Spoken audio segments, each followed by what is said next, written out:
ഭിന്നശേഷി അധ്യാപകരെ നിയമിക്കാതെയാണ് മാനേജ്മെൻറ്റുകൾ മുന്നോട്ട് പോയിക്കൊണ്ടിരിക്കുന്നത്.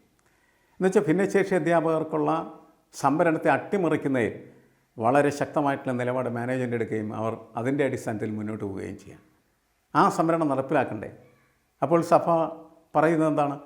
നാട്ടിലെങ്ങും അന്വേഷിച്ചിട്ട് ഭിന്നശേഷി അധ്യാപകരെ കിട്ടുന്നില്ല എന്ന്. കോടതിയിലേക്ക് പോകാനാണോ പ്രശ്നങ്ങൾ ഉന്നയിക്കുന്ന സമയത്ത് പറയേണ്ടത്? എന്തായാലും വിദ്യാഭ്യാസ രംഗത്ത് നടപ്പിലാക്കേണ്ട ഒന്നാണ് നിയമപരമായിട്ടുള്ള ഭിന്നശേഷി അധ്യാപകരുടെ സംവരണം. നമസ്കാരം.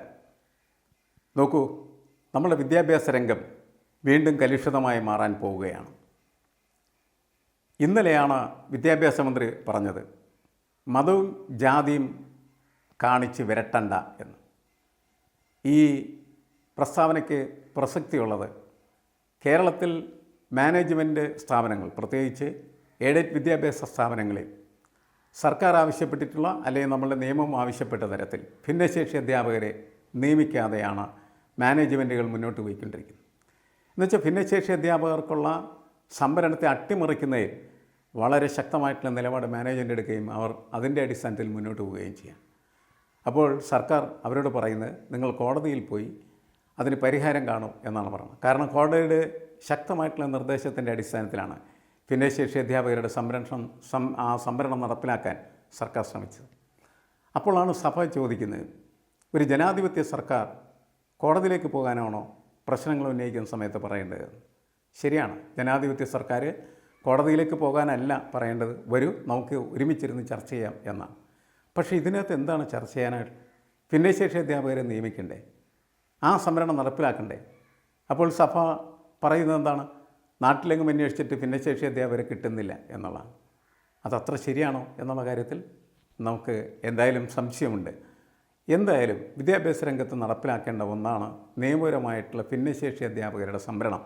അത് സാക്ഷാത്കരിച്ചാൽ മാത്രമാണ് ഇപ്പോൾ നടത്തിക്കൊണ്ടിരിക്കുന്ന നിയമനങ്ങൾക്ക് അംഗീകാരം കിട്ടുകയുള്ളൂ. അതുകൊണ്ടാണ് സഭ പറയുന്നത് ഏതാണ്ട് 16,000 അധ്യാപകരുടെ ശമ്പളം സർക്കാർ പിടിച്ചു വച്ചിരിക്കുകയാണ് ഈ ഒറ്റ കാര്യം പറഞ്ഞുകൊണ്ട്. അങ്ങനെ സഭയും സർക്കാരും തമ്മിൽ ഒരു തർക്കം വീണ്ടും ഉയർന്നു വരികയാണ്.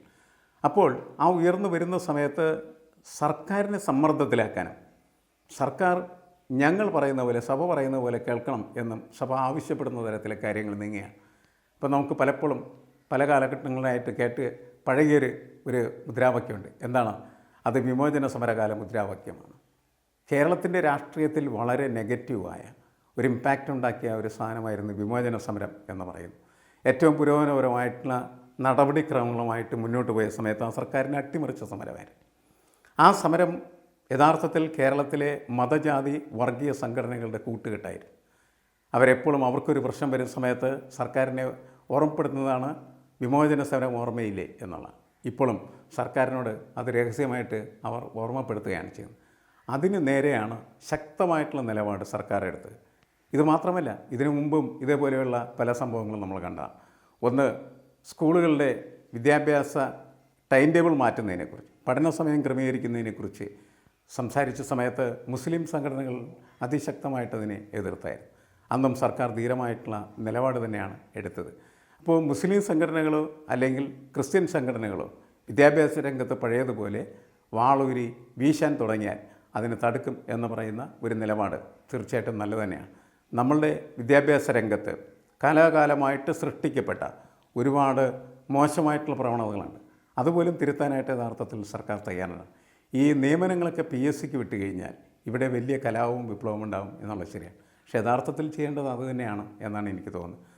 മാനേജ്മെൻറ്റ് എന്തെങ്കിലും തരത്തിൽ ഇൻവെസ്റ്റ്മെൻറ്റ് നടത്തിയത്, ആ ഇൻവെസ്റ്റ്മെൻറ്റ് പരിഗണിച്ച് ആ ഇൻവെസ്റ്റ്മെൻറ്റിന് അവർക്ക് നഷ്ടപരിഹാരം നൽകി സർക്കാർ എല്ലാ സംവിധാനങ്ങളും ഏറ്റെടുക്കുന്നതായിരിക്കും കുറേ ഉത്തമം. എങ്കിൽ മാത്രമാണ് ഈ നിയമന കാര്യത്തിൽ ഇപ്പോൾ നടന്നുകൊണ്ടിരിക്കുന്ന ഇത്തരത്തിലുള്ള പ്രശ്നങ്ങൾ ഒഴിവാക്കപ്പെടാനായിട്ട് കഴിയും.